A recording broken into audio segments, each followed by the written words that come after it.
Pemon Rami has spent decades telling the stories of others. Now in a new book, he's telling his own and the story of Chicago. The book is called When Blackness Was Golden. I love the name of this book. When Blackness Was Golden. It's not golden anymore?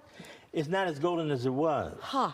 And when someone asked me about why I selected the topic, is because during the 60s, between the 60s and the 1980s, it was a period in which we were rediscovering ourselves. If you think about the 1950s, Emmett Till was killed, black people had no ability to be able to represent themselves. There were numerous people that were lynched during that period of time. And then by the end of the 60s, we had rediscovered ourselves.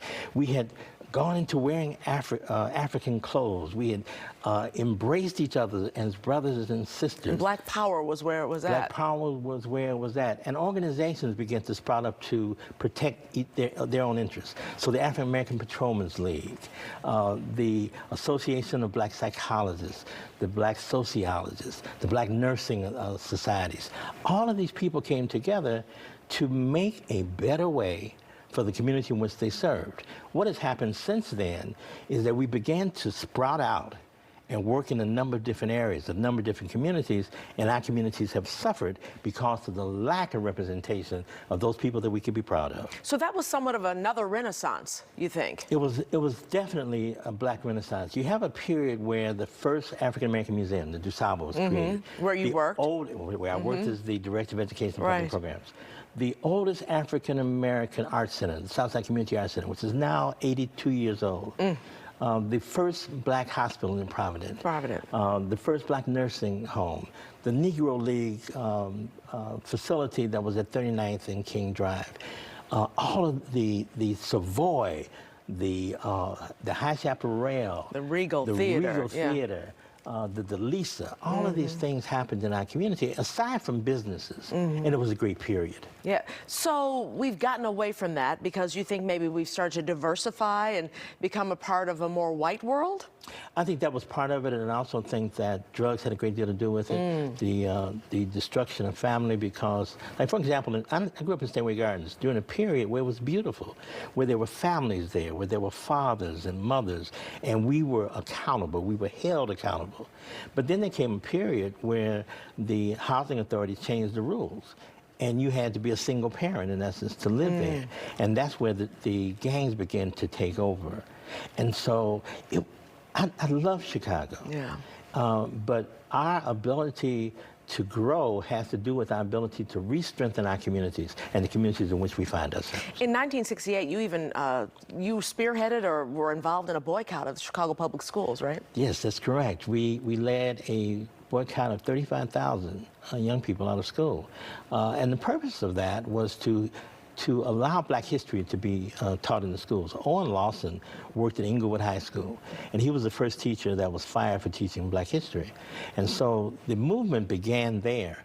But we also had the opportunity to meet with the Board of Education, and part of the reason why things did change is because we got them to include black businesses, we got the curriculum changed, we got black administrators hired, and even the press. There was no press in terms of black people working until that period. Yeah, they started bringing more black people in to be able to go into these places and cover it, because otherwise the white folks couldn't get in there. That is correct. Yeah. And so Lou Palmer, Vernon Jordan, a lot of those people. Bob Jordan, here at WGN. A lot of them came about as a result of us demanding that we had representation not only in our communities, but in the media as well. You wanted to be inclusive. You want to be inclusive, and at the same time, you want to be motivated. The only way that we can end violence, in my estimation, is that if people have a value for life. Value for life comes about as a result of an understanding of what you can be and the future which is in front of you. And so what happened with the media, people like yourselves gave young people the motivation to be able to believe that if they can see it, then they can also be it. You, at one point, decided to kind of branch out into the movie industry to a certain extent. How did that come about?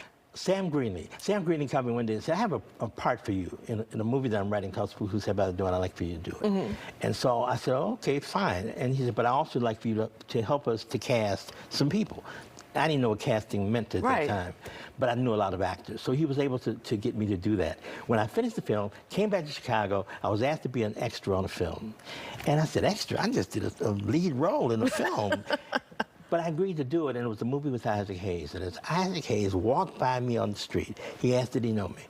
And we started talking. We were both Leos, born in August.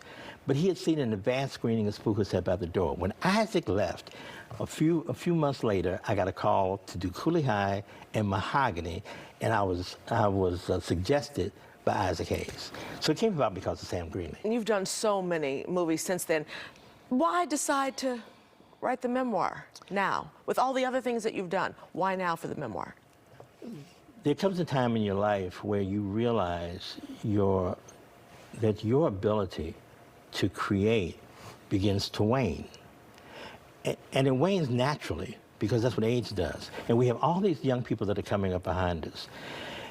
In many ways, I'm a conduit, from Cab Calloway to J. Mal Green and Chance the Rapper, because all of them worked with me at one point. And I realized that if I didn't tell the story, it wouldn't be told. And it was important that young people realize that what you're going through today might be some shades of different, but it's the same thing that we went through. And what I want people to realize after they read the book is that they have the capacity to tell their own story. It is necessary for us to document our story, to tell it, and to put it in a place where our children and our great-grandchildren will be able to look at it one day and be proud of us. What is the future of our children right now with all the violence in the city that you love so much, that you and I both love so much? You know, every time I go to a location and I see young persons speak, whenever I see the creativity that's coming out of the theater with young people, whenever I see the marchers in the street and the people that are standing up, I realize that we are not lost. There is a generation that is coming behind us, and the only thing that they missed that we had was we had more access to media. Part of what we have to correct is the fact that we don't know a lot of the good things that we're doing because a lot of them are not covered. But we have an enormous amount of young people that are doing incredible work. And it is looking in their eyes that I know that I did not waste my time. Thank you so much. The book is called When Blackness Was Golden, and it's got to become golden again. It does.